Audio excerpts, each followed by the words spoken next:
E aí, galera do Sobrecapa, meu nome é Breno Rafael. Estamos em mais um programa sobre animes e mangás. Eu estou hoje com o meu JP.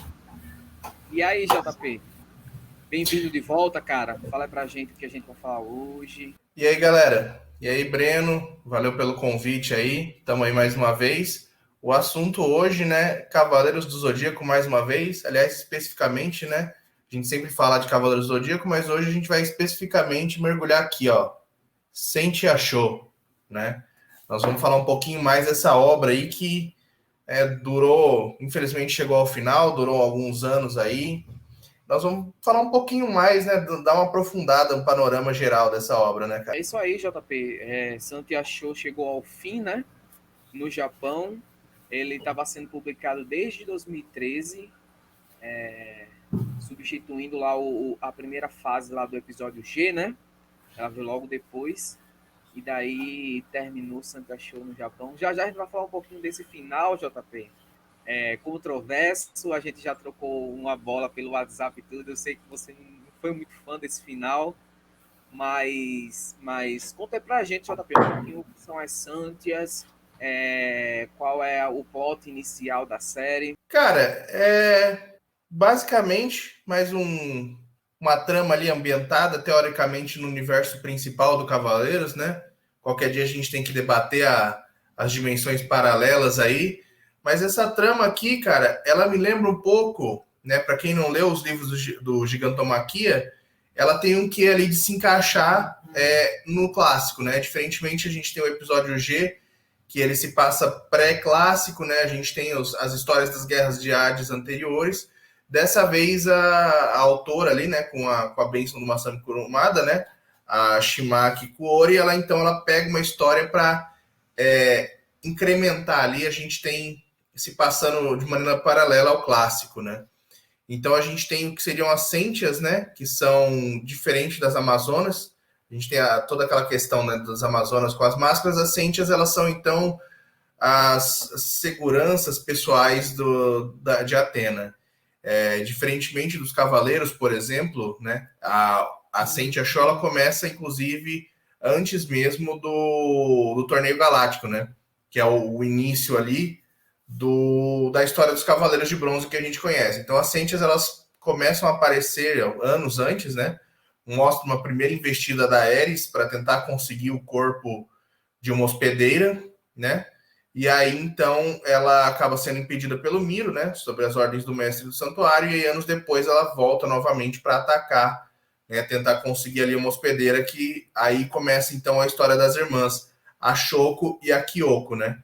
Que são as Sentias de cavalo menor. É isso aí, JP. A Ares, que a gente já tinha visto ela em um daqueles filmes, né, de Sensei, o primeiro filme, e daí ela que é mais explorada, ela praticamente é a vilã mesmo do mangá, né, JP? Ela fica um pouco distante ali no segundo terço do mangá, mas ela se torna a principal vilã do mangá. Eu gosto muito desse começo, como tu falou, que a história começa um pouco antes do que a gente viu em Saint Seiya, só que quando ela engrena, você começa a ver os acontecimentos do que a gente já conhece por outro ponto de vista, né?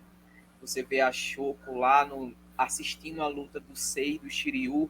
Isso foi algo que eu gostei muito, principalmente no início do mangá, que eu pensei que a Kimakura iria explorar mais. E na verdade não, né? Na verdade você tem esse lampejo ali, você tem um lampejo também pós Batalha das 12 Casas, ali também, ela também traça esse paralelo. Depois ela larga a mão e conta a história dela, né, JP? Cara, é basicamente isso, né? O mangá ele tem, acho que a gente pode dividir, né, em duas grandes fases, né? Que a gente tem ali a primeira fase, que é meio paralelo ali com a Guerra Galáctica, né? Que é os primórdios, né? Que é a primeira tentativa da Ares, que é quando ela acaba pegando o corpo da Shoko, perdão, da Kyoko em vez da Shoko, né? E aí a Shoko resolve se tornar uma Sentia para tentar resgatar a irmã, né? Esse lance, assim, sempre tem um resgate. Eu achei. O plot é interessante, mas ecoa demais a questão do Lost Canvas, né? Do, do tema, tentando resgatar o Alone e tal. Eu achei que aí perdeu um pouco da originalidade. E também o lance que essa questão de pegar uma protagonista e criar do nada, né? Você tem ali os 5 Cavaleiros de Bronze, eles treinaram por muito tempo. O tema, ele tinha um potencial, mas você vê o Doku explorando, né? Colocando o menino para treinar. Você tem sempre esse lance. Aqui a gente sabe que as Sentias, elas são treinadas, elas passam por um treinamento, mas a Shoko ali, o tempo todo, eu acho que ela é uma protagonista muito fraca, né? O grande tchan dela, o grande lance dela é realmente ser a verdadeira escolhida da Ares, ser irmã da menina que eles estão tentando resgatar, porque você não desenvolve essa força dela, né? Isso é uma das primeiras características que você percebe no mangá. E aí você tem a segunda grande fase, que é justamente pós a Batalha das 12 Casas, porque, né, depois que a Ares é detida na primeira fase, o conflito das 12 casas, aquele ódio, aquele sangue, acaba gerando uma segunda etapa, que é quando a gente tem ali o aparecimento do segundo grande vilão ali, que seria, né, que a gente teve até no o anime, termina, infelizmente, com esse cliffhanger, a gente acha que talvez não tenha mais, né, vamos falar um pouco do anime, que é justamente quando ela aproveita a alma do Saga com o espírito maligno que estava possuindo o Saga para realmente fazer aquela questão de transformar isso no Ares, né? Que é o deus da guerra. E aí, então, a gente tem essa segunda investida da Ares aí. E uma coisa, JP, que me decepcionou um pouco no mangá, quando eu estava lendo essa parte em paralelo com as 12 casas, eu pensei que ia ser mais explorado esse lance dos bastidores do santuário em si, entende? As Santias, elas são tratadas como lendas, né? Não são todos os cavaleiros que sabem nem da existência delas, entendeu? Elas são tratadas como mitos, como lendas, porque elas fazem parte da guarda pessoal da deusa Atena, né? Então eu pensei que esse pano de fundo do santuário, essa organização mais política do santuário seria mais explorado durante o mangá, entendeu? E meio que é muito por cima, né? Realmente, cara, não tem muita exploração, né? Isso que o mangá ele foi relativamente curto, né? Ele durou o quê? Era mensal, durou 6 anos. Você falou que é 2013. Eu sempre me confundo com as datas. 8 anos, né? 8 anos. 8 anos. 80, Isso, 86 capítulos. eu não sei. Teve algum hiato pelo meio? Não lembro, JP. Eu creio que não. Mas assim, 80 capítulos, cara, para você parar para pensar um mangá, ele é muito pouco, entendeu? Mesmo o clássico, que tem, de certa forma, mais corrido ali, né? A batalha contra Poseidon não dura quase nada. Você tem uma quantidade maior de capítulos, né? Você tem uma chance de ver mais coisas. E principalmente o ato final do mangá ficou extremamente corrido, né? Você tem aquele lance de o efeito Cavaleiros do Zodíaco, né? A gente vê nos filmes até. Eu falo que é efeito Cavaleiros do Zodíaco porque é a coisa mais antiga que eu conheço que tem essa questão de você dividir os protagonistas, né? De você falar, olha, eu fico aqui para lutar, vai você para frente. Isso é uma coisa que a gente vê em todas as produções de Cavaleiros do Zodíaco, a gente vê aqui também, mas mesmo assim fica essa coisa, entendeu? E para um mangá que teoricamente a gente não tinha o final conhecido, eu achei muito bruto o final. Você pega o Lost Canvas, né? Vou dar uns spoilers aqui de Lost Canvas, mas a gente, quando começa o Lost Canvas, a gente pensa, pô, a gente sabe como vai terminar isso, né? A gente sabe que dessa Guerra Santa só sobreviveu o Doku e o Xion, ou seja, um banho de sangue. E realmente, dos Cavaleiros de Ouro só sobrevivem o Doku e o Xion, mas ela tem uma maneira inteligente ali de fazer a galera sobreviver, né? Você mostra alguns personagens secundários que, tipo, sobreviveram, mas perderam o Cosmo na batalha, alguma coisa assim. Mas né? Ainda deu uma surpresa. Esse mangá não. Quando você, né? Os spoilers aqui para quem ainda está acompanhando, para quem ainda está pensando em acompanhar, justamente isso. Você chega no final, ela precisa rapidamente limpar todo mundo do tabuleiro, entendeu? Ela resolve muito rápido o plot do Ares, o plot da Ares, o plot das irmãs, o que acontece com as Sentias. Tem um momento que ela começa a criar um negócio legal ali da protetora Sentia, que eu achei que poderia ser um callback lá para o Lost Canvas, quando você tem a auxiliar de Atena do Lost Canvas também, que eventualmente aparece como espectro de coruja, que seria a mãe do tema, parecia que ia meio para esse lado também, trazer essas coisas interessantes, como ela pegou pontos, né? E nada, entendeu? Tipo, é um final similar ao Bleach, eu diria. Sim. Você. Antes de falar desse final, JP, eu queria falar um pouquinho sobre o anime. Porque eu acho que tem muita coisa ligada entre o anime e o mangá. Santi Show ganhou um anime em 2018, né, JP? Com 10 episódios. O pessoal tentou emular o traço do Shingo Araki, né? Aquele traço mais clássico de Cavaleiro Zodíaco. E para mim já começou errado aí. Porque Santi achou, para mim, tem o melhor traço de todos os spin-offs de Cavaleiro Zodíaco. Eu amo o traço da Shiori em Lost Canvas, mas eu acho ele às vezes muito confuso. E o traço da Kimaki em um anime, eu acharia que ia ficar limpo, bem animado, sabe?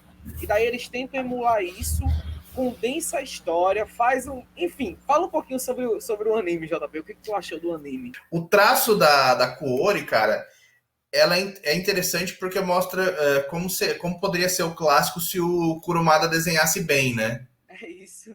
Porque ela tem um traço muito similar ao dele, só que bom, entendeu? Não que o Kurumada desenhe mal também, né? Eu também não desenho nada, tô aqui criticando o desenho alheio. Mas ele desenha de maneira simplista. E por exemplo, comparado ali, fazendo uma escala, o Okada tem aquele desenho super exagerado, a Shiori, ela também tenta emular o traço do Kurumada, misturando com o dela, aí você tem aquele monte de doppelganger. E aí você chega aqui no Sentia Show, é um traço muito parecido com o clássico, e aí, né, dá essa sensação de nostalgia, também encaixa muito bem com a história. E aí quando você traz para o anime, é o que você falou, tentaram emular o Shingo Araki. Eu particularmente achei que foi uma boa ideia, porque talvez o Ômega não tivesse tido as críticas que teve se tivessem mantido o design de produção inicial, porque o Shingo ele começou a desenvolver os personagens, e aí quando ele faleceu, a galera jogou tudo fora e optou por um design muito simplista, né, que realmente pode ter barateado a produção, mas ficou muito simples, ficou traços... Só que assim, os caras também optaram por um traço mais requintado, tentando emular o do Shingo, só que ao mesmo tempo eles não investiram quase nada. É um problema que teve também em Soul of Gold, que é um problema que muitas produções da Toei têm tido. Soul of Gold tem momentos que era ridícula a animação, e aí, com tantas obras para investir no Cavaleiro do Zodíaco, tentaram dar esse boost para a Sentia Show, não sei, não conheço o background. Eu acho, JP, que não foi nem um boost, tá? Eu acho que foi a última cartada mesmo. Vamos fazer um anime de Santia Show, tentar vender licenciamento, algum produto, e, ao meu ver, né, como fracassou o anime, disseram assim, Kimaki, muito obrigado, mas não vamos para frente com isso aqui, né?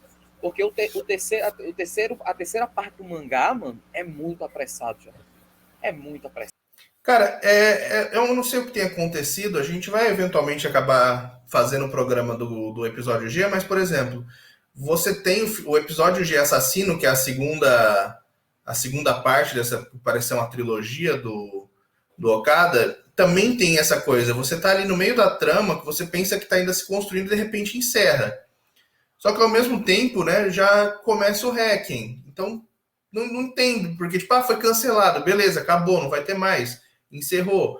Mas ao mesmo tempo começou outra e ficou aquela coisa ali pendurada. E dessa forma, o mangá, a pobre da Kuori fez postagens no Twitter, se desculpou como se fosse culpa dela a galera não ter gostado do anime, entendeu? Tipo, pegaram o trabalho dela para transformar e não deram a devida importância, não investiram e como se fosse culpa dela, as vendas baixas e tudo mais. E não é, cara. A história era interessante, talvez o pessoal não tenha se interessado pela premissa de ser Sentias, mas eu não entendo por que a gente tem... O Japão não conhece a palavra lacração, né? Então, é muito estilo Guerreiras Mágicas que a gente tem ali, que a gente conhece do Sailor Moon, do Guerreiras Mágicas de Rei Earth. Então não tinha por que ter esse preconceito. com a obra. Então, realmente foi baixa adesão, e quando tentaram fazer o anime, também enfiaram os pés pelas mãos, não deram dinheiro para fazer o anime direito, tem animação de baixa qualidade, foram pedaços e mais pedaços arrancados e não adaptados, e aí no final ainda colocaram um cliffhanger bem legal que simplesmente abandonaram, cara, e isso ficou... você já junta todos esses fatores e não tem como dar uma soma legal tudo isso. Sim, e falando um pouquinho mais sobre o final, JP, a gente vai tentar aqui dar poucos spoilers, né, JP? Mas tem uns que não tem como. Existe uma coisa meio que clássica em Cavaleiros do Zodíaco, de que final de mangá de Cavaleiros do Zodíaco tem que ser aquele final meio trágico, né? Foi assim com o Kurumada, foi assim no Lost Canvas, e foi assim também com o Santi Show. A diferença do fim da saga de Yasuo do Kurumada, por exemplo, e do fim de Lost Canvas para o fim de Santi Show é que eu me senti vendo um Rogue One ruim, sabe? Eu me senti vendo um Star Wars Rogue One ruim, mal feito, mal escrito. Parece que o ponto que ela queria chegar era aquele. Ao que parece, a gente acaba nas vésperas de Poseidon, né? Eu entendi assim, JP, não sei se tu tem essa mesma perspectiva, mas a gente encerra o mangá de Santa Show às vésperas de começar a saga de Poseidon. E, cara, eu queria muito ter visto a atuação das Santas em Poseidon e em Hades. Muito, muito, muito. Eu acho que elas fariam um background incrível, entendeu? De proteção do santuário enquanto o pessoal estava lutando contra Poseidon. Proteção do santuário quando o pessoal foi pro inferno e pros Elísios. Podia linkar com muita história, pô. Podia linkar até com Seika. Podia linkar com os espectros que faltavam destruir em Hades, entendeu? Ela podia fazer muita coisa e eu acho que a mulher não teve como fazer, infelizmente. Cara, um lance que, assim, funcionou com Lost Canvas, mas que talvez não funcionasse com todo mundo, que foi aquela coisa, o Lost Canvas, várias vezes ele te enganou. Lost Canvas, quando você pensava que ia chegar no final, tipo, vou invadir o castelo de Hades. Não, não vai. Entendeu? Aí vai construir o barco, entendeu? O inimigo era Hades, e aí foi, né, esticando essa história. Um grande problema que eu notei com o Saint Achou foi o fato de que ela, eu não sei por que decisão foi essa, se era uma história que ela queria contar dessa forma, que a inimiga seria Ares e pronto. Entendeu? E introduzem Ares ali de uma forma, mas também muito secundária, fica muito aquela coisa do tipo, um plano daqui, um plano de lá, mas no final tudo volta a Ares. Isso é uma coisa que eu acho que pesou demais a história, porque você, né, a Ares é derrotada uma vez, mas ela volta porque tem um conflito. Aí ela é derrotada de novo. Aí o Ori, já nas 12 casas, traz ela de volta mais uma vez. Então eu acho que você encerrar essa história de novo para falar, olha, mas aí brigou com o Poseidon, acordou Ares de novo, eu acho que isso também acabaria pesando demais. Entendeu? Eu acho que o arco da Ares se encerra de maneira satisfatória e ela poderia ter criado arcos maiores para poder dar um destino melhor para os personagens. Porque ao mesmo tempo que ela encerra a Ares, a história das irmãs, é o que eu falei, ela precisa varrer tudo que ela criou para debaixo do tapete, entendeu? Tem algumas coisas que acontecem ali com os Cavaleiros de Ouro, né? Eles têm uma participação legal também, só que aí as Sentias, elas... A melhor coisa do mangá é a forma que é explorado os Cavaleiros de Ouro, tá? Eu acho todos muito bons mesmo. Então, cara, os Cavaleiros de Ouro, desde o começo, eles têm uma participação um pouco diferenciada, né? Você tem ali o Miro desde o primeiro capítulo, né? Ele que salva as meninas. Você tem aí, eventualmente, uma participação do Aioria. E aí, quando você chega no final ali, que ela cria novos inimigos, que acaba precisando envolver a participação do Aldebaran também, o Shaka, que eu esperava realmente uma participação interessante do Shaka, né? O problema do Shaka é que a galera não tem muita noção do que fazer com ele, né? Da mesma forma, em Soul of Gold, tentaram criar um personagem OP, que no final das contas não deu muito nada. Aí também, né, você tem a maior participação ali no final, que acaba sendo mais interessante, é aquela inimizade do Miro com o Region, né, do Diorion. acaba sendo mais interessante. O Shaka prometeu bastante, mas no final não tem a grande batalha que a gente esperava. O Aldebaran também acaba tendo uma luta um pouco aquém do que a gente esperava. Realmente ali o Miro e o Ayoria que acabam sendo os grandes destaques, né?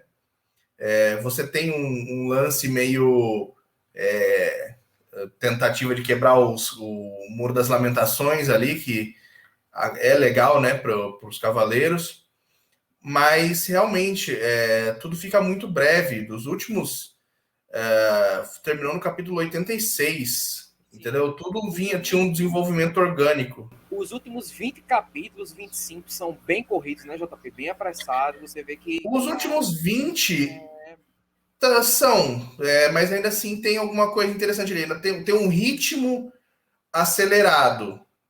Não são lutas profundas, tenta aprofundar, mas não aprofunda. É dois capítulos. Mas os últimos 6, especialmente do 80 ao 86, é pauleira atrás de pauleira. Agora, deixa eu citar aqui outra reclamação, JP. Pô, Kurumada, se tu vai assumir o multiverso, tu pega e assume.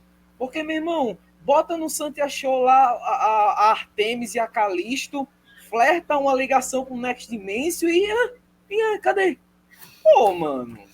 Acho que o multiverso, na verdade, tá mais a cargo do Okada, cara. A deusa da lua, a Artemis e a Calisto, em teoria, né, são do mesmo universo que o clássico, né, que tá se passando ali, elas aparecem e elas estão no presente do Next Dimension, né? Tem alguma coisa acontecendo no passado que está quebrando, né? A questão do multiverso, para quem está em dúvida aí, a gente vai ter que voltar para isso depois. Tá principalmente relacionado ao episódio de Assassino, né? E com o Hacking agora também, e com Lost Canvas também, né? Já que tem essa questão de ter uns dois passados alternativos ali. Então, acho que não sei, cara, o multiverso tá vindo aí. Mas com relação ao Sentia Show, eu não senti que faltou indicações disso.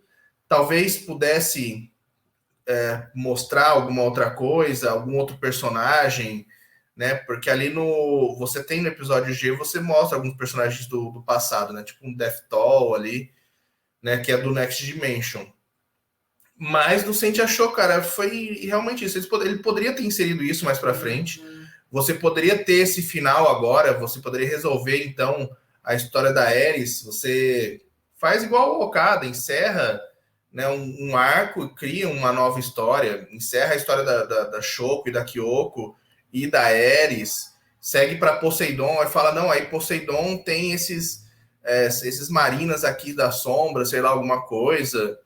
Ou no próprio Hades tem. É uma coisa que eu sempre me pergunto, JP. Eu acho que o Kurumada tá aguardando isso daí para fazer esses capítulos em um extra que ele faz. Entendeu? Ele tá aguardando isso. O que aconteceu no santuário? Quem guardava o santuário quando teve Poseidon? Quando o pessoal foi pro inferno com os Elísios, entendeu? O que acontecia nesse tempo? Entendeu? É uma coisa que eu sempre me perguntei. Com relação ao Poseidon, não tão tanto, porque o Poseidon, coitado, foi. Você percebe que Cavaleiro do Zodíaco sempre vai girar em torno de Hades, né, cara? Até para criar um Isekai, os caras foram e fizeram na saga de Hades. Poseidon foi despertado na cagada pelo Canon, porque, na verdade, o inimigo que a Atena acordou para enfrentar foi o Hades. Então, tudo é Hades no Cavaleiro do Zodíaco. Next Dimension tá ocorrendo no meio da guerra contra Hades. Lost Canvas, Hades. Tem o Poseidon lá que tem uma participação menor ainda, né? Isso. Mas, assim... contra Poseidon, os Cavaleiros de Ouro ainda estavam lá, mas principalmente contra Hades, né? Você deixou muitos espectros de fora ali, você tem a falta de proteção do santuário, você tem os Cavaleiros de Bronze lá, mas você não vê muito deles. Elas poderiam estar lá ajudando, né? Você tem quem danado encontrou Seika e onde ela estava, que até hoje eu não sei. Então, são coisas que dá para enriquecer a história do clássico. Isso o Kurumada deve estar preparando aí para Final Edition. Ainda falta mostrar o que acontece com a Care. A Care não chegou a ser derrotada, né? Em dezembro agora tem outro, JP. Tem outro capítulozinho extra. Então. Enfim, isso é coisa para outro vídeo, JP. Ultimato de Santi achou. Quantos bacons para você sobre o mangá? Cara, assim, todo respeito aí ao trabalho que a Kuori tentou fazer. Não vou ser mais um hater tentando despejar as culpas todas nas costas de uma pessoa que só estava querendo fazer o trabalho dela. Mas olha, cara, eu diria assim, vou dar 3 pelo esforço. Mas, na verdade, assim, seria um 2,9 ali, 2,5. Porque realmente você tem coisas muito legais, ela começa histórias muito boas, tem todo o potencial que você simplesmente fecha na sua cara. E aí a gente sabe que isso muitas vezes não é só um bloqueio criativo do autor, né? Tem muita decisão editorial por trás. É mancada da nossa parte querer colocar tudo nas costas do autor. É isso aí, JP. Eu também dou 3 bacons. Eu gosto muito do começo, aquele paralelo com a série clássica. Eu gosto muito como ela expõe os cabelos de ouro. Gosto muito da arte dela. Mas no segundo texto do mangá ela começa a se perder. E no terceiro texto do mangá, eu não sei se veio de cima a ordem que ia acabar, mas ela corre muito. E várias possibilidades foram desperdiçadas em mais um spin-off de Cavaleiro Zodíaco, JP, infelizmente. Mas 3 capítulos, os 3 últimos capítulos, cara, ela coloca, acho que tudo que ela poderia ter colocado em um bom desenvolvimento ali. Ela consegue introduzir o conceito da Kamui também, tipo, de um capítulo para o outro já foi embora. E sem falar que a questão de como ela resolve onde estarão as Sentes daqui para frente foi muito brusca, entendeu? Se a Atena já não gostava da exclamação de Atena, que dirá aquele golpe, eu achei incrivelmente desnecessário, sabe? Foi literalmente, o que aconteceu com o povo? Morreu todo mundo. Por isso que eu falei, tipo assim, foi um Star Wars Rogue One, só que mal escrito pra mim, entendeu? Foi a sensação que eu tive quando eu acabei Santia Show, infelizmente. Ainda se tivessem, né, igual você falou, foi um Rogue One pior, né? Se ainda tivesse sentido uma grande batalha, entendeu? Mas não teve esse lance de, tipo, vou dar a minha vida em batalha, mas foi muito, tipo, superar as adversidades pra, entendeu? Quem sabe daqui a alguns anos não tenham uma continuação, não mostrem uma versão diferente, não cancelem, né? Esse final. O Bleach tá aí, né? Para aniversário de 20 anos, tentaram introduzir mais um capítulo para ver se acalma os corações de quem ficou desapontado com o último arco, né? É isso aí, gente. Esse foi o nosso ultimato de Sensei a Santia Show. Espero que vocês tenham gostado. Curtam, comentem o vídeo, JP. Valeu, meu amigo. A gente se vê já em mais vídeos. Beleza. Valeu, galera. Até a próxima. Estamos ficando por aí. Curtam os nossos outros vídeos aí. A gente já falou de muita coisa. E deixe os comentários aí do que vocês querem que a gente fale. Tem matérias no site. Vão dando ideias. A gente está aqui para servir vocês. Valeu, gente.